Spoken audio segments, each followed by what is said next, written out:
Hi there, I'm Katy Rose, and welcome to the Rooted Reinvention, a podcast exploring the real-world journey of reinventing who we are without burning out or burning our whole life down. I teach people how to make lasting change by melding my Masters of Neuroscience and my Cognitive Therapy qualification with common self-help tools, spiritual concepts, and my personal experience. Because being yourself doesn't need to feel so damn hard. To get more information on podcast episodes, please visit rootedreinvention.com/podcast.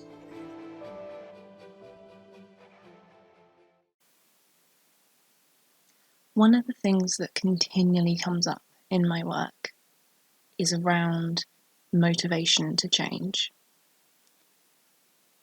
And when I say this, I don't just mean that sense of motivation. So, do I want this? Or do I have the energy to work towards this change? There are multiple facets of motivation. And this is something that I have found myself diving quite deeply into during my work, but also during my own self-reflection. At the beginning of August, I did some training for my day job in acceptance and commitment therapy.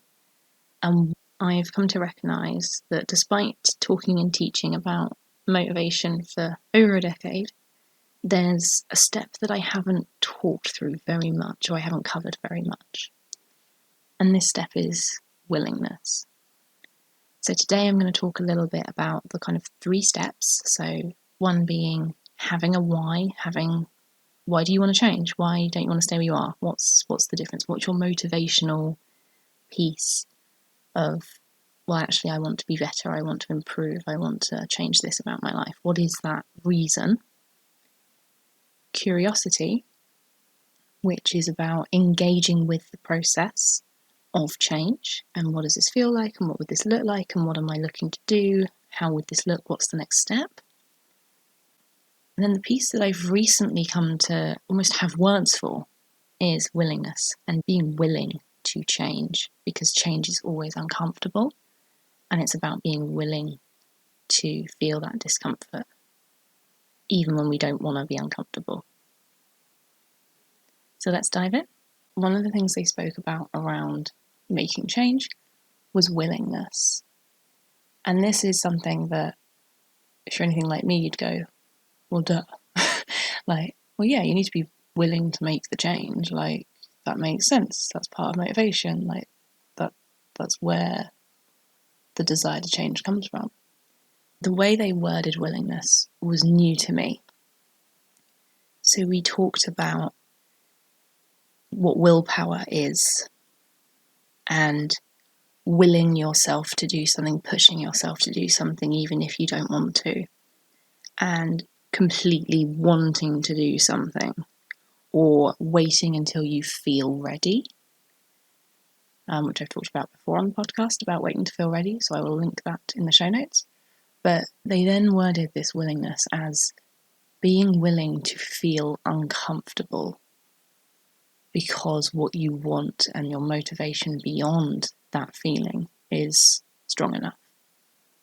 So it's that sense that if you want to stop smoking, are you willing to sit through those uncomfortable, perhaps painful withdrawal symptoms as you stop? And I'd never heard of willingness spoken about like this. And I'd never really heard of it like this before, that willingness is that saying yes to being scared. It's that letting go of trying to control what you think and feel. It is a choice you make to be uncomfortable. It is a choice you make to take the next step despite being scared, despite feeling uncomfortable, despite not wanting to feel like this. When I think about mental health, I don't want to feel anxiety. But as a trained professional, I know that I need to feel the anxiety in order to work through it and get to the other side, so I could be willing to sit with that anxiety even though it's not something I want to feel. And the thing about willingness is that it's not about doing the thing that you need to do, but trying not to feel it or bracing against it and just waiting for it to be over. Willingness requires you to be in that moment, to be present with it. And I think that was just something I hadn't thought of in those words. That actually, in order to make a change, we might be choosing to be uncomfortable, and we need to continue to choose to be uncomfortable whenever we step out of our comfort zone. Whenever I learn a new language, go and speak on stage, whenever I do something that probably isn't my absolute favourite thing on earth, do I try and shut off from it? Do I shut down that part of me that's like, oh, this is scary, and go, no, it's fine? Or am I willing to go, yeah, you always feel really nervous just before you go there, and then you're okay. Sit with it, stay with it, move through it, and on the other side, you'll be okay. And then once you know that you are willing to feel discomfort, once you know that actually what you want on the other side of this is stronger than that discomfort, than that fear, than that pain, whatever it is that you're going to have to go through to get to the other side, that's when curiosity comes in. So curiosity is one of my key values. It's one of the things that has guided me throughout my life. What if this happens? And how would that feel? And what would that look like? Personally, I feel like it's the thing that has brought me to writing fiction, because I had questions that no other writer had seemed to answer in the books I'd read, so I wrote those books. Curiosity is the thing that took me through multiple university degrees. Curiosity is the thing that brought me to psychology and mental health in the first place, wanting to understand myself and others around me. And I have been helping people with their motivation for over a decade in some form or other, looking at, well, what is the capability here? What are the opportunities that we can use to put systems around so that motivation, even when it's on its lowest times, we can kind of help boost it a little bit? What are the ways that we can look at making this easier and reminding you of your motivation?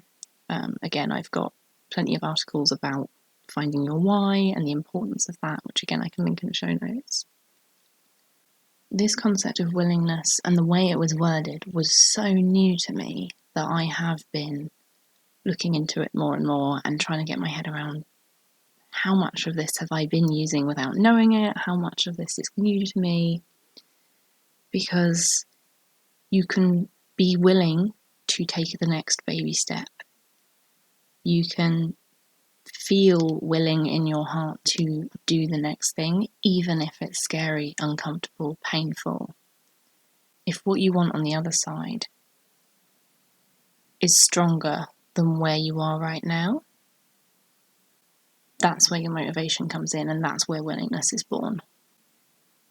And then once you recognize that you are willing to do something, getting curious and staying attuned to what happens next, to what those feelings are, is the only way to move forward.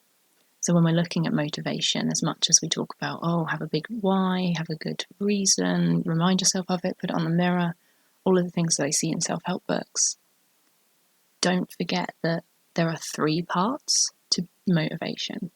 There is the thing that you want at the end, that is your why, but then there is also being willing to feel the uncomfortable.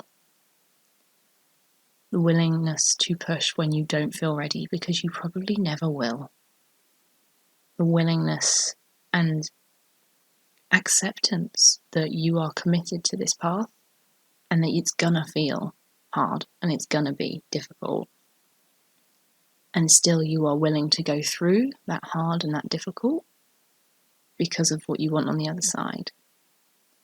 Questioning our experience is everything. The reason I've shared this today is because there are so many people who talk about wanting to change, they've worked out what they really want, and then they've got stuck because it's uncomfortable. And now, when I look back, I recognise we didn't talk through willingness. we didn't experience and express what those steps would feel like for someone who was present in the moment. So today I'm sharing about it. Is there something that you're looking to change in your life? And if so, what are you willing to feel? And are you willing to be uncomfortable as you stretch out of your comfort zone? Like it's going to be uncomfortable. It's going to be difficult. It's going to feel hard. Otherwise, you're not doing it right, to be honest. Is that something you've been missing? Have you been coming up with your big why, like I always did, and then getting stuck when you take those first couple of steps and it feels hard and uncomfortable? And I think this is particularly important when a lot of self-help resources are like, do what you love and you'll never work a day in your life, or if it feels easy, you're on the right path, it'll just flow. And actually, that's almost the opposite of what happens. And then, certainly for me, I would feel I was doing it wrong. I would feel like there's something wrong with me because I'm doing what I love and it's still hard in places.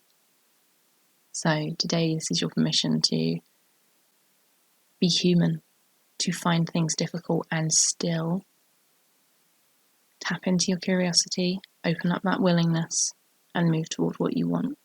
Find that motivation. Because it isn't a sign that you're doing anything wrong just because things are hard.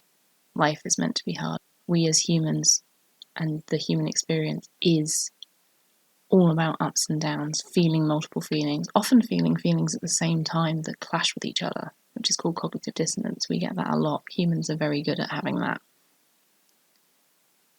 We're not going to be happy all the time. And if things feel hard, you're growing. And if we're growing, it's kind of what life's about. As always, thank you so much for listening. I hope that everyone in your life is safe and well, and I'll speak to you again next week. Bye.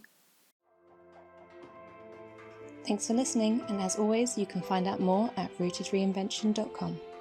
Take care, remember you are more capable than you often realise, and I'll see you next time. Bye.